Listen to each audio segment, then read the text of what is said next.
اللہم صلی وسلم وبارک علی سیدنا محمد وعلی آلہ وصحبہ وسلم الحمدللہ رب العالمین۔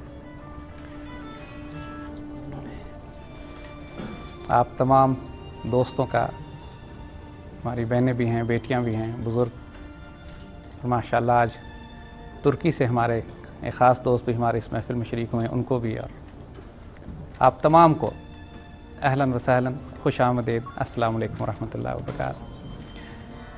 آج یہ کوئی فارمل تکلف والا یہ کوئی فنکشن نہیں ہے، یہ اپنے کچھ رازداروں کو، اپنے دوستوں کو اپنے ساتھ اس مشن میں شامل کچھ دیوانوں کو، جنونیوں کو ہم نے اکٹھا کیا ہے یہاں پر، تاکہ اللہ کے فضل سے ایک امانت جو اس فقیر کے کندھے پہ اللہ نے رکھی تھی کم و بیش 25 برس قبل، آج اس شکرانے میں آپ کو شامل کریں کہ یہ امانت آج امت رسول کو لوٹائی جا رہی ہے۔ ہم میں سے ہر شخص امین ہے، اللہ تعالیٰ نے کچھ امانتیں اس کو دی ہیں، کہیں علم کی شکل میں دی ہیں، کہیں مال کی شکل میں دی ہیں، کہیں صحت تندرستی کی شکل میں دی ہیں، اور اس پر واجب ہے کہ وہ امانتیں اپنے اللہ کو لوٹائے۔ اِنَّ لِلَّهِ وَإِنَّا إِلَيْهِ رَاجِعُونَ، ہم اسی کے ہیں اور اسی کی طرف ہم نے لوٹ کے جانا ہے۔ اضطراری طور پہ تو سب نے جانا ہے، اللہ کے بندے وہ ہوتے ہیں کہ اللہ کی دی ہوئی امانتوں کو اختیاری طور پر اس کو لوٹا دیں۔ تو یہ ایک امانت تھی، اللہ تعالیٰ نے ایک نوجوان کو جو 22 سال کی عمر میں افغانستان کے جہاد میں بھیجا۔ یہ کوئی حادثاتی واقعہ نہیں تھا، اللہ تعالیٰ خود ہی کوئی فطرت خود ہی کوئی ہنا بندی کر رہی تھی، فطرت کی خود ہی کوئی ایک پلاننگ تھی کہ جو کچھ افغانستان جہاد میں اس وقت ایک نوجوان نے دیکھا، جس دور سے وہ گزرا، افغان جہاد امت مسلمہ کی تاریخ کا عظیم ترین واقعہ ہے، جو پچھلے 300 سال میں، پچھلے 400 سال میں کوئی مسلمان مزاحمتی تحریک کامیاب نہیں ہوئی سوائے افغان جہاد کے۔ یعنی آپ اگر ٹیپو سلطان کو لے لیں، اس سے پہلے سراج الدولہ کو لے لیں، اس کے بعد آپ 1857 کی جنگ آزادی لیں، امام شامل کو لیں، عمر مختار کی تحریک کو لیں، پچھلے 300 سال میں جب سے مسلمان دنیا غلام بننا شروع ہوئی، جب سے مسلمانوں کی ظاہری فوجی سیاسی طاقت میں کمزوری واقع ہونا شروع ہوئی، مسلمان دنیا میں جہاں کہیں بھی تحریک مزاحمت لڑی گئی، مسلمانوں کو شکست ہوئی، اور اس کے اسباب تھے۔ اسباب یہی ہوتے ہیں کہ تحریک مزاحمت آپ اس وقت لڑتے ہیں جب پوری امت کا زوال آ چکا ہوتا ہے، اور کچھ سرفروش جانباز اپنے فرض کی ادائیگی کے لیے وہ قرض چکاتے ہیں جو واجب بھی نہیں ہوتے۔ ٹیپو سلطان ہو، سراج الدولہ ہو، وہ پوری امت کی کوتاہیاں تھیں جو ان کے کاندھے پہ آ کے گرے، اور وہ یا تو ان کے پاس ایک آپشن تھا کہ گیدڑ کی 100 سال کی زندگی گزارتے، لیکن اللہ کے بندوں نے شیر کی ایک دن کی زندگی پسند کی، شیروں اور دلیروں کی طرح جیے اور اس راستے میں مارے گئے، کامیاب ہوئے دنیا میں بھی اور آخرت میں بھی۔ مگر ان کی شہادتیں امت مسلمہ کی تقدیر تبدیل نہیں کر سکیں، کیونکہ امت کے لیے لکھ دیا گیا تھا اجتماعی طور پر کہ بس امت نے مار کھانی ہے تھوڑی سی، ہماری جو اجتماعی کوتاہیاں تھیں ان کی سزا بڑی سخت تھی۔ 20ویں صدی کے آغاز میں جو پہلا واقعہ، جو اللہ تعالیٰ نے اتنی بڑی بشارت دی پوری امت رسول صلی اللہ علیہ وآلہ وسلم کے لیے کہ اب مسلمانوں کے عروج کا وقت شروع ہو چکا ہے، اس کی جو نشانیاں، خوشخبریاں اور بشارتیں جو اللہ نے دیں، سب سے بڑی نشانی اس کی اس پاکستان کا وجود میں آنا تھا۔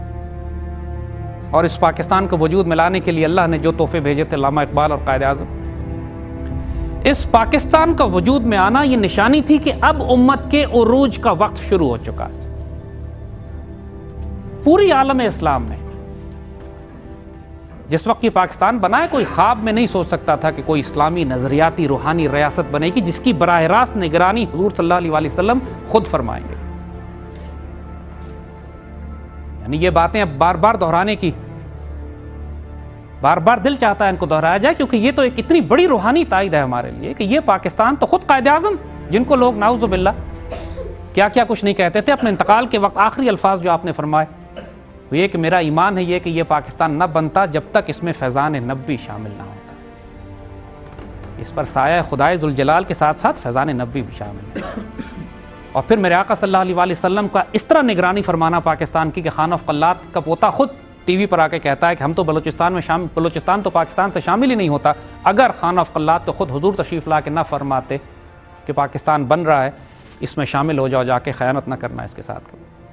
بڑے بڑے علماء جنہوں نے اس وقت مخالفت کی قائد اعظم کی اور پاکستان موومنٹ کی، جو خوش نصیب تھے ان کو خود زیارت نبی نصیب ہوئی، اور حضور نے فرمایا کہ مخالفت بند کر دو کیونکہ یہ میرے سپاہی ہیں جو یہ کام کر رہے ہیں۔ لوگوں نے جن کے نصیب میں تھا انہوں نے توبہ کی اور پاکستان کے ساتھ شامل ہوئے آگے، جن کے نصیب میں نہیں تھا وہ بشارتوں کے بعد بھی بد نصیب رہے۔ تو سب سے بڑی نشانی امت کے ماشاءاللہ عروج کی اللہ تعالیٰ نے یہ پاک سرزمین رکھی، اور پھر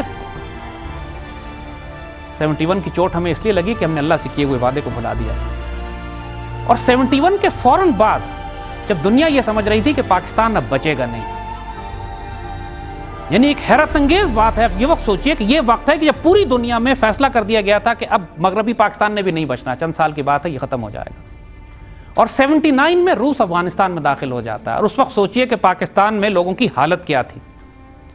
بڑے بڑے پالیسی میکر، اینالسٹ، جرنلسٹ، صحافی، حکمران، ان پر دہشت طاری تھی کہ روس ہماری سرحدوں میں آ گیا، جو پچھلے کئی سو سال سے مسلمان سرزمین کو رونتا ہوا نیچے تک آ رہا ہے، اور اس کے بعد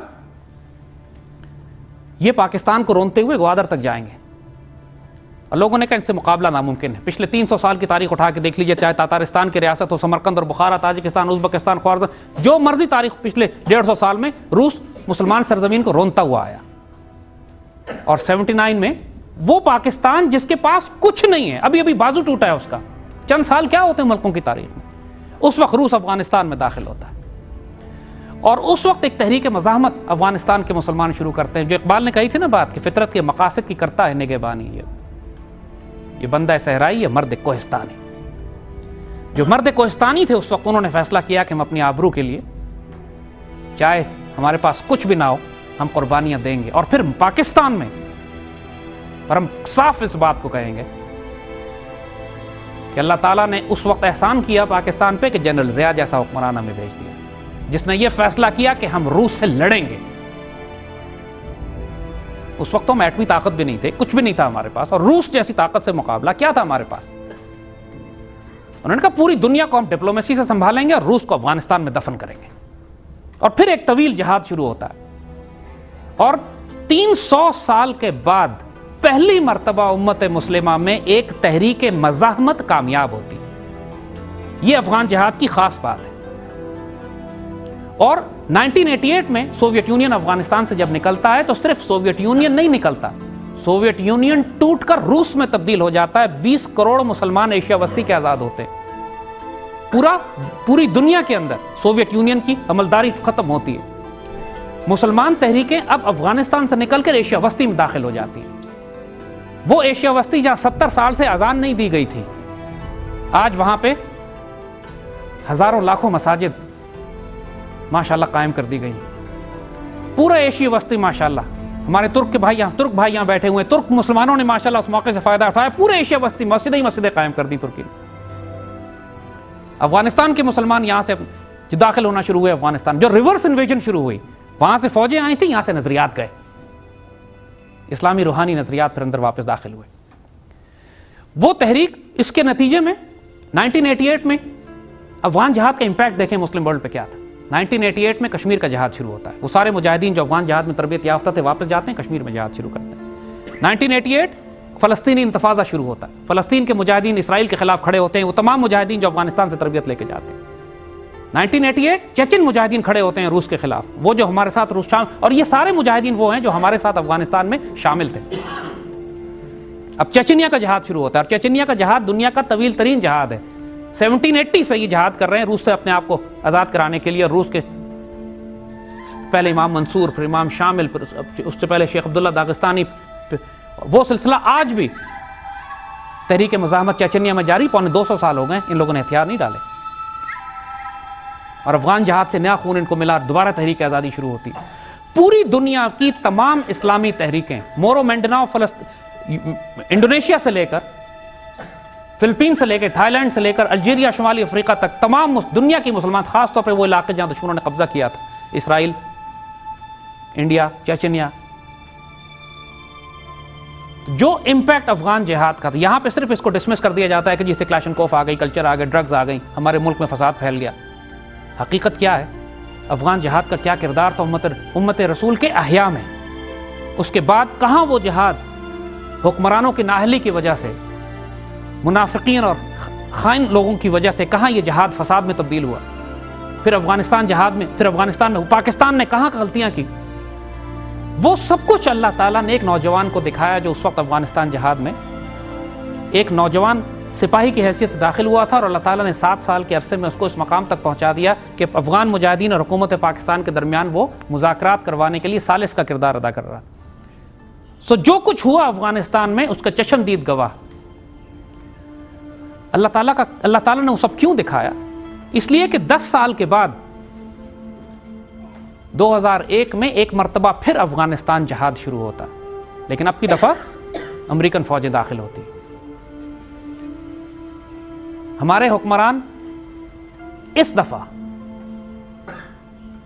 بے غیرت بھی تھے، بے ضمیر بھی۔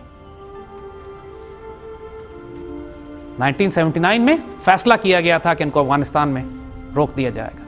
ان حکمرانوں نے دعوت دی، راستے دیے، رسائی دی، آؤ افغانستان بیٹھ کر وہ کرو جو پہلے روس کرنا چاہتا تھا، جو نہیں کر سکا۔ اور اب نتیجہ یہی ہوا کہ پچھلے 10 سال کی غلطیوں کی سزا یہ ہے کہ آج پورا پاکستان میدان جنگ بن چکا ہے۔ 1 لاکھ سے زائد پاکستانی شہید ہو چکے ہیں، زخمی ہو چکے ہیں۔ پورے پاکستان کو میدان جنگ بنا کے یوگوسلاویہ کی بنیاد پر توڑنے کا پلان اب پوری طرح عمل پذیر۔ اور اس وقت لیکن اللہ کا کرم، اس بات کے باوجود کہ پاکستان نے افغانستان کے مجاہدین کی کوئی مدد نہیں کی، اللہ کا کرم تھا کہ امریکہ افغانستان میں آج اس حال میں پہنچ چکا ہے جس حال میں Soviet Union Geneva accord sign کرنے سے پہلے تھا۔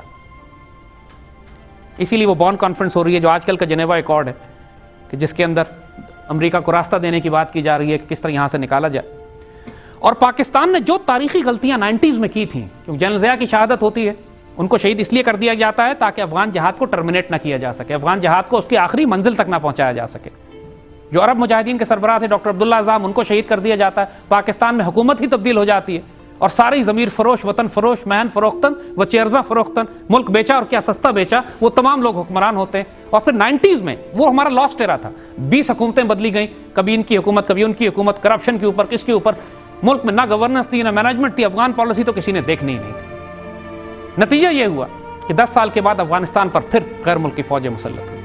لیکن آج ہم جس جگہ کھڑے ہیں، یہ پاکستان کے حکمرانوں کو ایک موقع پھر دیا جاتا ہے اللہ کی طرف سے کہ اب وہ فیصلہ کریں کہ ہم نے افغانستان سے امریکہ کو نکالنا ہے یا رکھنا ہے، اور اگر نکالنا ہے تو کیا غلطیاں نہیں کرنی جو ہم نے پہلے سوویت یونین کے نکلنے کے بعد کی تھی۔ اس لیے ہمیں ارجنسی تھی، بے چینی تھی اس بات کی کہ اس کتاب کو جلد سے جلد سامنے لے کر آئیں۔ وہ کہتے ہیں سب لڑائی کے بعد کوئی مکہ یاد آئے تو وہ اپنے منہ پہ مارنا چاہیے۔ یہ وہ مکے ہیں ہمارے جو اس وقت میدان جنگ میں ہمیں دیے گئے ہیں، یہ وہ ضربیں جو ہم دشمن پر آج لگا سکتے ہیں۔ کیا اختیار ہے ہمارے پاس، کیا طاقت ہے ہمارے پاس، افغان جہاد کی حیثیت کیا تھی، اہمیت کیا تھی، کتنی بڑی تاریخی ایک نئی تاریخ رقم کی گئی یہاں پر۔ اور اب آنے والے وقتوں میں پاکستانی قوم بحیثیت مجموعی کتنی ذمہ دار ہوگی ان غلطیوں کی کہ جو اس وقت کی گئی تھی، جس کا کفارہ آج ہم دے رہے ہیں۔ جو آج ہم پر جنگ مسلط کی گئی ہے، یہ ہمارے بڑوں کی غلطیوں کا کفارہ ہے۔ اور اگر ہم نے آج اپنے معاملات کو درست نہیں کیا افغانستان کے حوالے سے، تو ہمارے یہ چھوٹے بچے جو ہماری گودوں میں کل ہم پر لعنت کریں گے کہ تمہاری وجہ سے ہم اس مصیبت میں پڑے، جو اختیار ہمارے پاس ہے آج۔ علامہ اقبال نے 90 سال پہلے ایک بات کہی تھی جو پوری دنیا کی جیو پالیٹکس کے لیے بنیاد کی حیثیت رکھتی ہے۔ اقبال نے یہ بات فرمائی تھی، آسیہ یک پیکر آب و گل است۔ ایشیا جو ہے ایک جغرافیہ کا نام ہے، ملت افغان درو پیکر دل است۔ افغانستان اس وجود میں دل کی حیثیت رکھتا ہے۔ فساد او فساد آسیہ است۔ اگر افغانستان میں فساد ہوگا تو پورے ایشیا میں فساد ہوگا۔ کساد او کشاد آسیہ است۔ اگر افغانستان میں امن ہوگا تو پورے ایشیا میں امن ہوگا۔ آج لوگ بات کرتے ہیں کہ جی افغانستان کی آپ کیوں فکر کرتے ہیں، پاکستان سنبھالیے۔ ایگزیکٹ الٹی لاجک ہے۔ افغانستان سٹیبل ہوگا تو پاکستان سٹیبل ہوگا، کیونکہ ملت افغان درو پیکر دل است۔ آج جتنا فساد پاکستان میں ہو رہا ہے یہ امریکہ، CIA اور انڈینز کی وجہ سے ہے جو افغانستان سے پاکستان میں داخل کر رہے ہیں۔ آج اپنے دشمن کی شہرگ پاکستان سے گزرتی ہے، اور آج ماشاءاللہ پاکستان نے جو ان کی شہرگ پہ ہاتھ رکھا ہے، ان کی سپلائز بند کی ہیں، امریکہ نے کیا کر لیا ہمارا؟ ان کی جان نکلی ہوئی ہے، کچھ نہیں کر سکتے یہ خود تباہ و برباد ہو چکے ہیں افغانستان میں۔ ان کی اکانومی معیشت گھر پہ تباہ ہو چکی ہے۔ سوویت یونین کو میدان جنگ میں اتنی بڑی شکست نہیں ہوئی جتنا ان کے نقصانات اتنے تھے کہ ان کی معیشت تباہ ہو گئی، اس جنگ کو وہ سنبھال ہی سے سسٹین ہی نہیں کر سکے. اور یہی امریکہ کے ساتھ ہوا ہے. آپ نے سپلائز بند کر کے نقصانات اور بڑھا دیے ان کے. تو یہ جو کتاب ہے، یہ کتاب نہیں ہے، یہ آنے والے وقت کے لیے امت مسلمہ کے لیے ایک جیو پولیٹیکل ایڈوائس ہے، اپنی اس ماضی کی تاریخ کی آئینے کی روشنی، ماضی کے آئینے میں، کہ وہ غلطیاں نہ دہرائی جائیں کہ جو ہمارے بڑوں نے کی، جس کا کفارہ ہم آج دے رہے ہیں. اور آج اگر اس وقت اس نصیحت کو نہ سنو گے تو آنے والے وقتوں میں یہ جنگ ہمارے گھروں میں داخل ہوگی. اس میں سے بہت سے لوگوں نے اب اس کتاب کے حوالے سے، اس میں کوئی شبہ نہیں ہے اور ہم بات بالکل پوری طرح اکنالج کرتے ہیں کہ یہ ہمارے بس کی بات ہی نہیں تھی اس کتاب کو لکھ ڈالنا، جب تک اللہ کا کرم اور فضل شامل نہ ہوتا اس میں. یہ کتاب لکھی نہیں گئی، لکھوائی گئی. اس کے لیے جو وسائل مہیا کیے گئے، جس طریقے سے ٹیم دی گئی، جس طریقے سے اللہ کے بندے، ہماری اس ٹیم میں سے کسی بچے نے کبھی کوئی کتاب لکھی نہیں تھی، نہ ہمیں کتاب لکھنی آتی نہ بنانی آتی تھی. اور جب آپ اس کتاب کو دیکھیں گے تو دنیا جو پروفیشنل کتاب تیار کرنے والے ہیں وہ پوچھتے ہیں کہ دنیا کے کس ملک سے چھپائی آپ نے. اور یقین کیجئے یہ ہاؤس وائف، اسٹوڈنٹس، گھر کے بچے جنہوں نے زندگی میں کبھی اس پر کام نہیں کیا، یہ ماشاءاللہ اللہ نے ان کی برکت اور خیر سے یہ چیز نکل کر سامنے آئی. اس میں سے چند ایک تھوڑے بہت اقتباسات ہم آپ کو پڑھ کر سناتے ہیں کہ 92 میں جب یہ کتاب لکھی گئی، جب یہ ہمارا یہ ایڈونچر 92 میں مکمل ہوا، اس وقت یہ کتاب ہم نے کیوں نہیں لکھی، اس کے بھی اللہ کے راز اب ہمیں سمجھ میں آتے ہیں. اس کتاب کو ہم نے 20 سال پہلے شروع کیا تھا، لیکن اب کیوں مکمل ہوئی؟ اس لیے کہ ہر کام کا ایک وقت مقرر ہوتا ہے. 20 سال پہلے لکھتے تو امریکہ افغانستان میں داخل نہ ہوتا اور وہ سبق اور نصیحتیں ہمیں نہ ملتی جس کے لیے آج ہمیں ضرورت تھی. اس وقت صرف ایک قصہ کہانی تو ہوتی ہے، لیکن آنے والی نسلوں کے لیے ایک نصیحت، ایک سبق نہ ہوتی.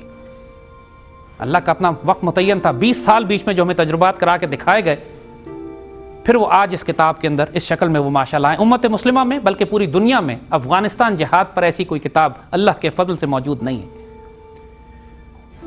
ہزاروں تصاویر جو اس وقت ہم نے افغان جہاد میں لی تھی اور 25 سال سے ساتھ اٹھائے پھر رہے تھے اور 20 گھر بدلے، شفٹنگ کی، سامان دنیا میں دوسرے پہ گیا، اللہ بہتر جانتا ہے یہ کیسے بچ گئے. ان کو سنبھال کے رکھا گیا. وہ ایسی نادر تصاویر کہ دنیا میں کبھی شائع نہیں ہوئی کہیں پہ. پھر وہ واقعات، وہ ہماری ڈائریاں، ہمارے صفحات، ہمارے ریکارڈ، ہماری چیزیں جو لٹرلی گھر کی ردیوں میں پھر تقسیم ہو گئی تھی، بکھر گئی تھی، وہ اس طرح ملنا شروع ہوئی کہ اور پچھلے 2-3 مہینے میں کہ انسان عقل دنگ رہ جاتی ہے. ایک نظر آتا ہے کہ جب تک کہ اللہ تعالیٰ کے غیر معمولی غیبی تائید نہ ہو اس وقت تک یہ چیزیں دوبارہ مل ہی نہیں سکتی جس طرح یہ چیزیں سامنے آئی. الحمدللہ پھر ان کو اکٹھا کیا گیا. اللہ نے ٹیم ایسی وفادار اور محبت کرنے والی کہ جس نے اس کام کو صرف اس لیے کیا، جب صاف کہتے ہیں کہ ان کو اس ڈیوٹی کا اجر صرف اللہ دے سکتا ہے، دنیا میں کوئی کمپنسیشن، کوئی تعریف ان کے لیے نہیں ہو سکتی. ان کا یہ کنٹریبیوشن امت کے لیے اتنا بڑا کنٹریبیوشن ہے کہ انشاءاللہ انسان چلا جائے گا لیکن یہ صدقہ جاریہ، یہ خیر باقی رہے گی انشاءاللہ. ہم تھوڑا سا اس کتاب میں سے آپ کو اقتباسات پڑھ کے سناتے ہیں.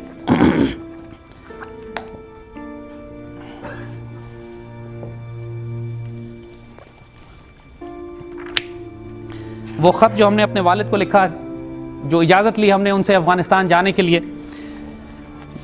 ظاہر ہے I was 22 years of age، university میں 3rd 4th سیمسٹر میں تھا. والد کی خواہش یہ تھی کہ آپ پہلے تعلیم مکمل کر لیں پھر افغانستان جائیں، اور ہمارا آرگومنٹ یہ تھا کہ ابا جان اگر تعلیم مکمل کرنے کے لیے رک گیا تو جہاد ہی ختم ہو جائے گا. تو ایک ابا جان خفا بھی تھے تھوڑے سے، والدہ نے اجازت دے دی تھی، تو ایک خط ہم نے چھوٹا سا لکھا تھا، تو ہم آپ کو پڑھ کے سنانا چاہتے ہیں تاکہ آپ کو اندازہ ہو کہ وہ کیا طوفان تھا جو برپا تھا اپنے وجود میں بھی اور اپنے خاندان میں بھی. کیا کیا چیزیں تھیں جو قربان کرنی پڑی اس سفر کو شروع کرنے کے لیے اور صرف اللہ کے لیے. یہ 19 جنوری 86 کو یہ خط ہم نے اپنے والد کو لکھا تھا. اور یہ دیکھیے جس دن یہ کتاب چھپنے جا رہی تھی، مکمل ہو چکی تھی، پریس میں جا رہی تھی، اس دن یہ خط ہمیں ملا، اور جس کے بعد ظاہر ہے پوری داستان شروع ہوتی. محترم ابا جان، پچھلے کئی دن سے آپ سے بات کرنے کے بارے میں سوچ رہا تھا مگر کبھی موقع اور ہمت دونوں ہی نہ ملے. والد فوج کے کرنل تھے، بات کرنا آسان نہیں تھا. بالآخر قلم کو سہارا بنانا پڑا.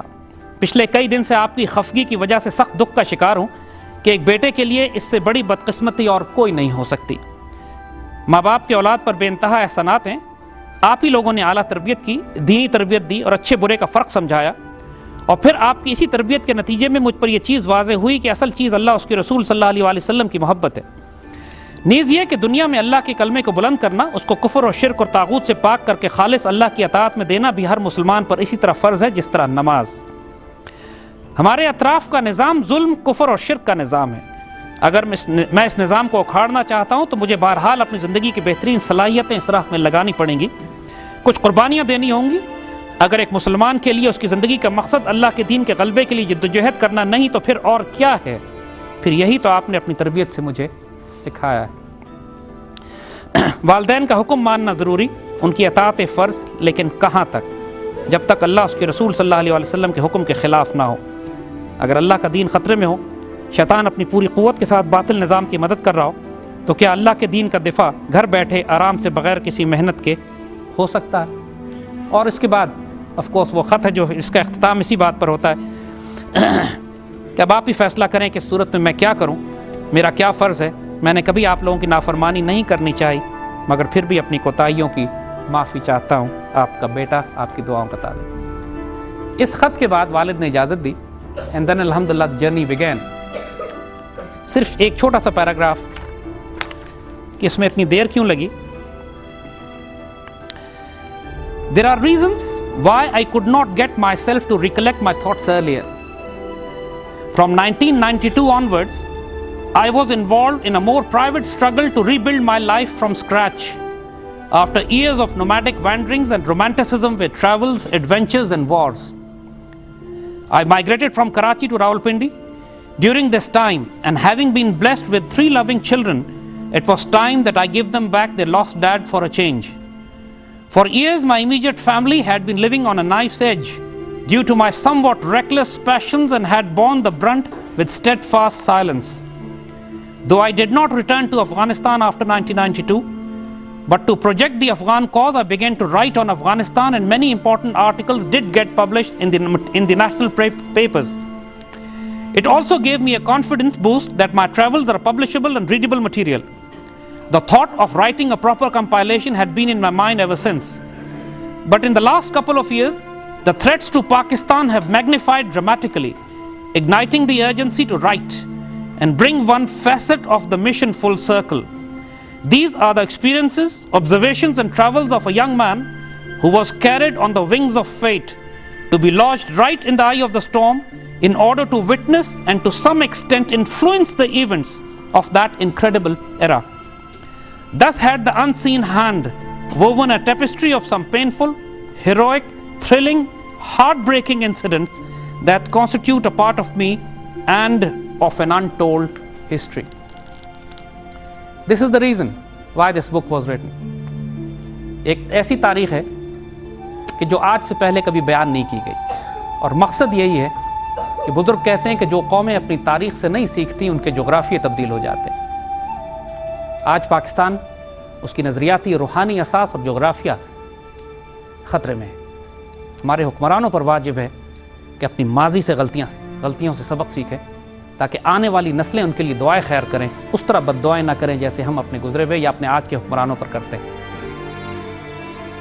یہ تحفہ